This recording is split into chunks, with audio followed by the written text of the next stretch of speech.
What's going on, guys? How you doing? This is a TFG Sports Media Report. I'm your sports guy, Kendrick, and we're talking one of the most compelling characters of the Seahawks Legion of Boom, Richard Sherman. He was on his podcast, and he told a story about a run-in he had with offensive lineman Trent Williams. But before we get to those details, click like and subscribe to TFG Sports Media here on YouTube. Flip over to Facebook, click that thumbs up button for Kendrick Sports Hustle page.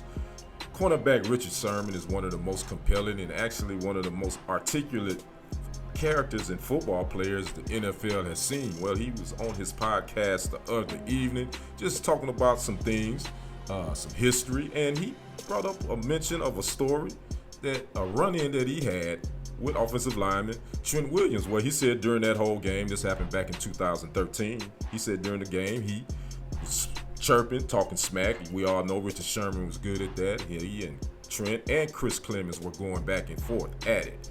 At the end of the game, during the players chatting it up, Trent Williams, I think, had enough.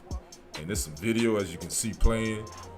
They was just giving their pleasantries, and Trent Williams decided to smack Richard Sherman in the face. One of the biggest smacks. Now remember, Trent Williams is 6'5", 320 pounds. Richard Sherman is 6'3", 205 pounds.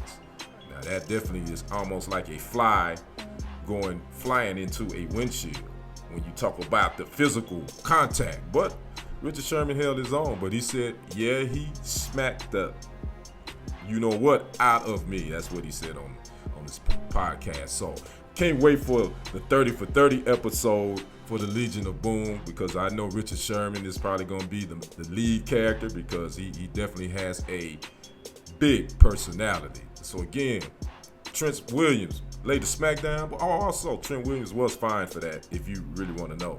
He was fined $7,875 for that smack, and this happened back in 2013. And Trent Williams was a little lighter in the back pocket, but he also signed one of the largest contracts in the history of the NFL as far as offensive linemen. So I'm sure he's not hurting. So I'd like to know what you guys think about the smackdown by Trent Williams on Richard Sherman. Drop a comment. Don't forget to subscribe. This has been your sports guy Kendrick with the TFG Sports Media Report. And until next time, we'll see you on the other side. I'm out. Peace.